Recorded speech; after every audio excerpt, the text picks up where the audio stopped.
मेरे चैनल से जुड़ी हुई तमाम टोला सेवक भाई बहनों का स्वागत है।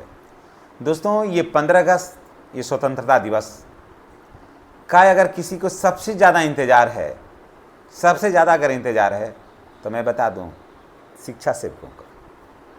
अगर ये 15 अगस्त अगर बिहार के भविष्य को सजाने और संवारने में जिन्होंने जितना अपना पूरा जवानी झोंक दिया तो वो है शिक्षा सेवक बिहार का। पहले टोला सेवक, अब नाम बदलकर शिक्षा सेवक। पद तो बदला, पद बदला, लेकिन पदवी बदली, लेकिन इनका जो आधार था, इनका जो मूलभूत मांग था वो नहीं बदला। देखिए, हर चीज़ का प्रमोशन होता है, प्रमोशन 8 साल पर ही होता है, लेकिन बिहार में पता नहीं प्रमोशन पर विराम लग गया। चाहे शिक्षकों का हो तो वहीं रह जाता है, शिक्षा सेवक का हो तो वहीं पर रह जाता है। शिक्षा सेवकों की बस एक मांग है, शिक्षा सेवकों की बस एक मांग है, प्राथमिक शिक्षक पद पर समायोजन। योग्यता भी पूरा करते हैं ये लोग, कहीं इसमें तो कोई दो राय नहीं है। अनुभव भी इसके पास है, इतना ज़्यादा अनुभव शायद किसी के पास नहीं है जितना शिक्षा सेवकों के पास है। तो इनका मांग है जो बिल्कुल जायज़ है कि हमें प्राथमिक शिक्षक पद पर जो है वो सामंजन किया जाए, इनको प्राथमिक शिक्षक पद पर जो है इनको रखा जाए।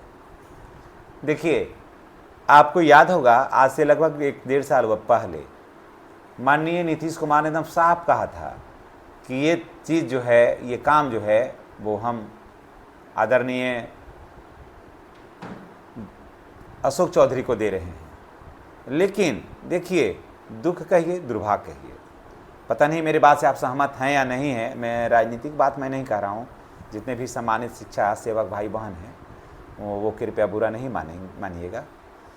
जब हर निर्णय माननीय नीतीश कुमार ले रहे हैं, हर निर्णय नीतीश कुमार जी के कलम से हो रहा है, तो यहाँ पर एक बात हमको ये समझ में नहीं आई कि वहाँ ये इतना आसानी से कह दिए कि ये मामला जो है वो देखेंगे अशोक चौधरी।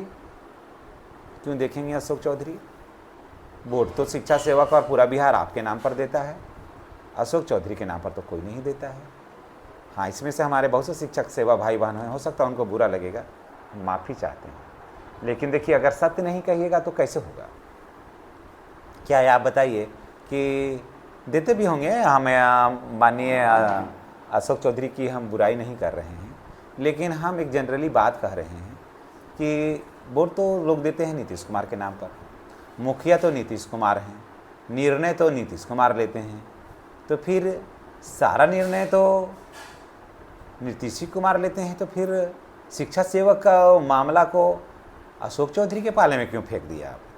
स्वास्थ्य विभाग में है तो कहाँ स्वास्थ्य विभाग के मंत्री लेते हैं? मंगल पांडे कहाँ लेते हैं? आप लेते हैं। शिक्षा विभाग का बात है तो कहाँ दूसरे कोई और लेता है? उसका भी क्रेडिट आप ही लेते हैं। सिपाही की बहाली है तो दूसरे कोई नहीं लिया, दूसरे मंत्री को नहीं दिया है आप कि दूसरा मंत्री इसका निर्णय लेंगे, वहाँ भी आप ही लेते हैं। तो फिर शिक्षा सेवकों की ऐसी क्या बात हो गई कि इसका निर्णय आदरणीय अशोक चौधरी लेंगे? ये बात हमें सूट नहीं किया। उस दिन से, जिस दिन से मैं इसके ऊपर भी मैंने एक वीडियो बनाया था पहले ही, आज नहीं बहुत पहले ही, उस दिन भी मैं कहा था कि ये बात तो कोई बात नहीं हो गई कि ये निर्णय अशोक चौधरी लेंगे और बाकी निर्णय आप लीजिएगा। क्यों? क्योंकि क्या ये दबे कुचले लोग हैं, इसलिए इनकी आवाज़ कोई सुनने वाला नहीं है। लेकिन इनकी आवाज़ में ताकत बहुत है। ये आवाज़ कम का हल्ला कम करते हैं ज़रूर, लेकिन इनकी आवाज़ का मारक क्षमता जो है ना वो बहुत हाई है, और ये मिसाइल से भी ज़्यादा मारक क्षमता है इनके पास। अगर ये पलट गए, इधर से इधर हो गए तब, और पलटते देरी नहीं लगता है हवा का रुख।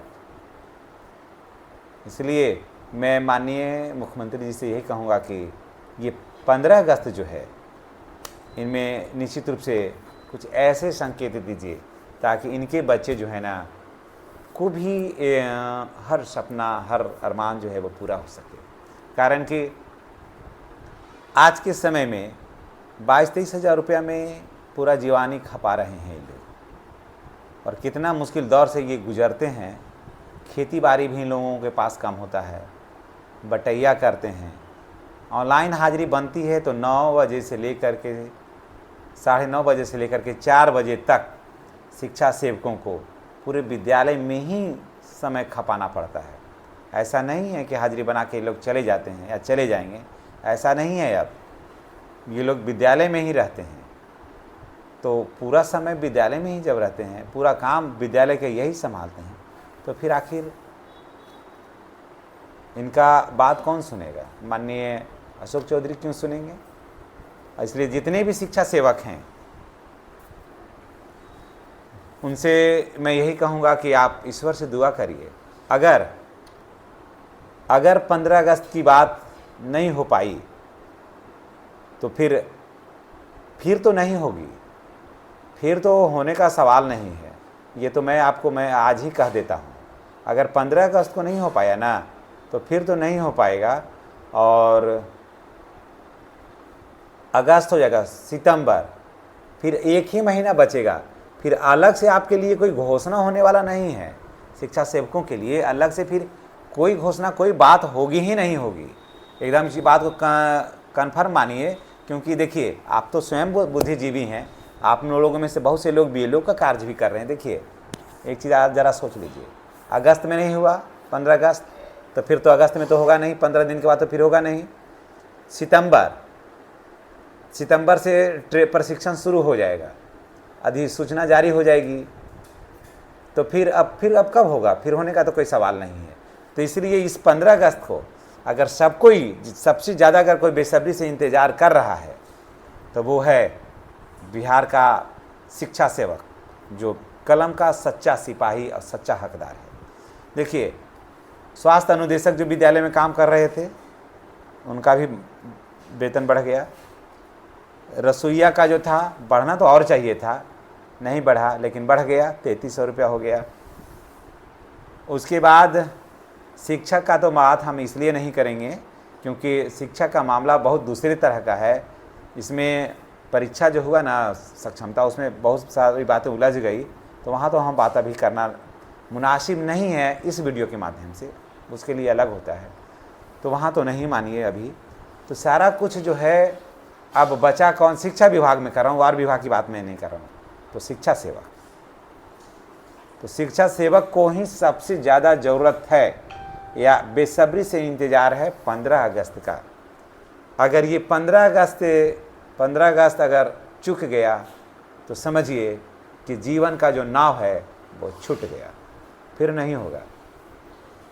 तो मैं तमाम शिक्षा सेवकों से मैं यही कहूँगा कि आप 15 अगस्त का इंतज़ार करिए। निश्चित रूप से कुछ बेहतर होने वाला है आपके लिए, ये मेरा मन कहता है कि बेहतर होने वाला है। और हर 15 अगस्त आपके लिए कुछ ना कुछ लेकर के आया है, सौगात आपके लिए लेकर आया है, आप याद करिए। तो उसी पुराने चीज़ों को याद करके ये देखिए कि आने वाला 15 अगस्त है वो आपके लिए अब क्या लेकर के आता है। फिर अगर आपके मन के अनुकूल जो बातें नहीं होगी तो फिर आप तो स्वयं मालिक हैं अपने मन का। फिर आप भी अपना निर्णय वोट के माध्यम से, विचार के माध्यम से, भावनाओं के माध्यम से कहीं भी अभिव्यक्त कर सकते हैं, ये आपकी खुली आज़ादी है। लेकिन मुझे पूरी उम्मीद है कि आदरणीय नीतीश कुमार जी आपकी दर्द को जरूर समझेंगे और आपके लिए कोई सार्थक पहल, कोई सार्थक कदम और सार्थक आवाज़ उठाएंगे ताकि आपका भविष्य जो है ना वो सज सके, समझ सके।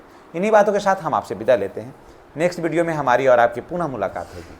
अगर आप चैनल पर नए हैं तो चैनल को सब्सक्राइब करिए, बेल आइकन को दबाइए ताकि वीडियो का नोटिफिकेशन जो है आप जैसे सम्मानित शिक्षा सेवक भाई बहनों के पास पहुंचता रहे। धन्यवाद।